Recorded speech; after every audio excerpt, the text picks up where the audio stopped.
Today I'm going to jump right into it on how to find your purpose. Step 1, trust your intuition. Your intuition is going to take you some places that don't make sense, I promise. At least mine has, and other people that I've talked to, it has as well. And it's not about overthinking it. It's not about trying to make it make sense and left-braining the crap out of it, but it's about knowing in your gut what feels right to you and for you and following that. It will be as loud as it needs to be to let you know what you're doing and what you need to be doing next in order to look out for yourself. Your intuition works out of your heart space, so it looks out for your best interest as well as that of others. And I know we don't always have the best practice in leaning into it and trusting it, but that's what it's here for. Every other animal on this planet leans into their instincts and intuition. And I feel like personally they're kind of pretty similar in terms of what they have to offer us. Those quick little bits of information that we get that don't have any explanation but are just meant to be trusted.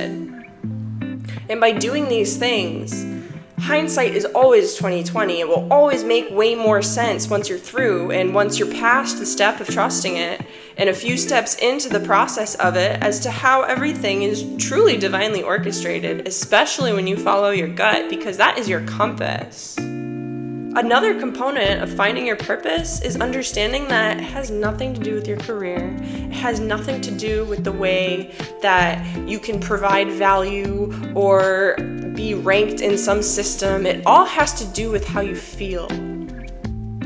Your purpose is anything that lights you up, anything that makes you feel that warm, expansive feeling in your chest that just makes you filled with gratitude and love. That's your purpose. And we all have many different things that provide that to us, whether it's supporting our loved ones or participating in different solo activities or going to different events or locations or truly anything. Instruments, music, sports, crafts, anything. Like, think of whatever it is that really makes you feel good and happy to participate in. And it's that feeling that's your purpose. That feeling and just being. We're human beings. We're not human doings. It's about learning that we weren't put here to get a bunch of numbers done and check a bunch of boxes and impress all of these other people. We were here individually and uniquely crafted and chosen to do our specific purpose, which is following that light in your heart and where it takes you. I know it all depends on your belief system, but I've cultivated my own just based off of my own experiences through my practices, and I fully believe that there's a higher power, whether it's God, the universe, the divine, higher selves, guides, whatever you want to call them. They're always there to be spoken with and to ask for help and to ask for support. And if you don't believe in higher powers, you can believe in your higher self. And as woo-woo as that concept might come off, your higher self is just the version of you that is stripped away from all the traumas and all the judgments and all the beliefs that don't serve us anymore. So if you tap into that aspect of you and try to embody that higher version of yourself, that purer version, that powerful version, the one that is empowered, the one that is confident, that is loving, that is happy, that is joyful, and how they would act and what lights them up, it's a good place to start, in my opinion. Having all of those extra layers in your way, the beliefs that don't serve you, the judgments of yourself, the projections of other people, those aren't your responsibility. And I feel like it's really important for us to reflect on that and understand that and remove the need for validation from other people. Because at the end of the day, it's you and you on your last day. It has nothing to do with them or their ideas or what they want from you or have expectations from you. None of that is your responsibility. So when these tougher relationships come up, or dynamics, or even memories or experiences, we're not meant to carry these hardships around with us. And I think a lot of that embodiment of love and trusting your intuition also comes with healing a lot of these different wounds. A lot of us want to hide from our shadow or from our triggers or our darker aspects or whatever you want to label them as, but all they're due is crave the love and acceptance that we refuse to give them. There's shame and judgment involved that we all participate in to some degree, and it's different aspects of ourselves that we're not proud of, that we don't like, that we judge ourselves with, and the only way to transform these is through love and acceptance. And if you're not ready to face these demons and you're not ready to dissect them, you can always try and just work on focusing on sending love to them and giving them more compassion. I sometimes, when I got started with this practice, would be to label them as something else, not an alter ego in sense, but to separate myself from that baggage. Separate. You don't need to identify with it if you don't want to. And by creating separation there, I can still have myself and still have those things that I need to work on. And it's a little bit easier to navigate that relationship with them because you are not your trauma. You are not your baggage. It's not your fault that a lot of these things in life happen to you or me or anyone for that matter. But it is our responsibility to deal with them and to learn from them. Having practiced and believed in and worked with my own higher power, I've started to realize that these things aren't happening to us. And they're not only happening for us, but they're happening for us to share with other people. Human beings are made to connect. We are hardwired and crave that valuable connection and vulnerability, but we just happen to live in a world that drives us the opposite way, which is so unfortunate. One by one, if we start to step up and embody who we actually are and shed that baggage we don't like and release all of the triggers and the judgment for ourselves and that other people throw at us, the more we're able to connect with people.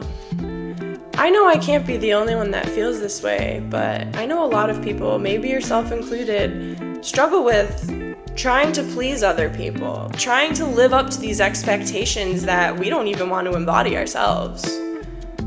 Lots of people are going to have lots of different visions for you and what they expect from you and what you should expect for yourself based off of what they prioritize and what they've learned in their hierarchy of needs in their minds as to what is considered appropriate and successful and all of these things. But you don't have to play by their rules. You don't even have to play by your rules. Something that I've learned too is it's about reframing our rules. If certain rules aren't working for me, I'm like, well, where did I learn this from? And why do I carry this one? And if I go back enough sometimes, it's inherited. Whether I was taught it in school, taught it in family, taught it in socially in society, that I'm supposed to adhere to these certain guidelines that don't make sense to me and never resonated, then why am I following them? Everyone's entitled to do what calls to them, through that intuition, through that love in the heart space, and it's going to look different for everybody. We are all unique embodiments coming from the same source, and that's our medicine, that's our power. Being different is so important. We could all be reflecting on and talking about the same concept, but the different flavor and nuance that you put on something versus myself, that's medicine. I'm not always going to resonate with you, and you may not always resonate with me, but our unique perspectives are very powerful in their own right. And we can learn from each other so deeply. When you start to understand that life is happening through you for others, we can learn to integrate these lessons and these hardships and let go what doesn't serve us anymore, but keep the wisdom and keep the lessons. And be thankful that we had the opportunity to learn these things at this stage in life and that we didn't have to wait later for something harder to come along to teach us these things.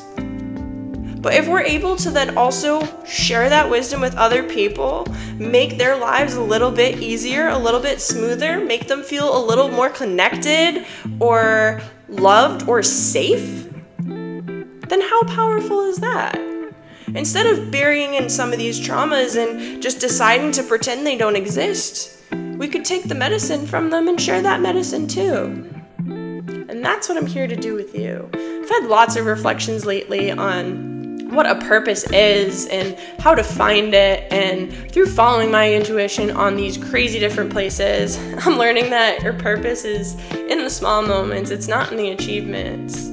It's in your intentions. It's not in your results. And My purpose, it feels like, is to dissect and reflect at all of these aspects of the human experience and to share what I've learned and integrated to see if any of it resonates with you. So with that, part of my calling is to share through tarot. Part of my calling is to wrap these little rocks that bring me joy and crystals that can help heal me and other people, and to share my truths and my experiences and reflections of what I've gone through, of what I've learned with you all. And some of the cards I got were Sky Father, to trust in the unknown. Perfect card for following our intuition here. Perfect card for understanding that we don't have all the answers and we never will. The little answers we try and think up in our head are based off of our past experiences. And if we're trying to go places and be people that we've never been or experienced before, we gotta trust the unknown. Trusting in higher forces. Trusting in that we all are divine creations, and if that doesn't suit your fancy, just try it on for 5 minutes. I'm not here to tell you what to do, but the amount of safety and security and protection and connection and love that embodying that essence and understanding and that truth, the more you look around and just ask for more signs that it's real, you're gonna find them. And maybe one of these is your sign. If you've ever been questioning, is there something greater out there because this human experience is whack AF, then here's your sign. Just try it on for size. You don't have to keep it. We're all entitled to do and to practice and to think and feel with whatever resonates best in your heart space. And I'm proud of you for doing that and following that. And the Stargazer card, to set your sights higher. I feel like a lot of us limit ourselves and we don't give ourselves the love and compassion we deserve. We don't allow ourselves the room to feel, the room to be vulnerable, the room to be imperfect and messy. And we gotta understand that we deserve better than all of those limitations. Because once we can strip away those limiting beliefs and those limiting vows that we've agreed to, I'm not good enough, I'm not smart enough, I could never do that, I'm not rich enough, any of these things, like, we are all abundant and we learn all of these difficult things through our lives that help us accumulate these limiting beliefs that just don't necessarily serve us the best, but they're here to give us wisdom. These hardships, these beliefs, these traumas, they're all here for a reason. These emotions, they are guides, they are lessons. And by giving your shadow aspects love, by giving your difficult emotions love, maybe you're able to understand that they can be explored a little bit better. Maybe it's that about being able to have compassion and trust and love for ourselves a lot more than we planned to. Follow that purpose. Follow those things that your intuition guides you to. Any silly little thing that makes you fill with so much love and find your flow and find your joy, do it. That is your purpose. We are human beings, not human doings. We are meant to be and to feel and to expand through these feelings. And by honoring these feelings, we're able to embody those feelings and emanate those feelings. I personally know the more that I have accepted and expanded on things that bring me joy, the easier it is for me to carry around that joy and love all day, and people can feel that on me. It's fantastic to then brighten other people's day because I'm a better version of myself by following the things that expand my heart. We're all here divinely created with medicine to share, whether it's your craft or your trade or your love or your support, or with my conversation with you is something that brings me great joy. And I just hope that some of you can take a little bit of wisdom for this, or find a little bit of comfort from this, or even just a little bit more connection, and understand that your vulnerability is your superpower. Your uniqueness is your superpower. Your authenticity is your superpower. And the things that light you up inside are the things you're meant to be doing. So trust that. Trust yourself.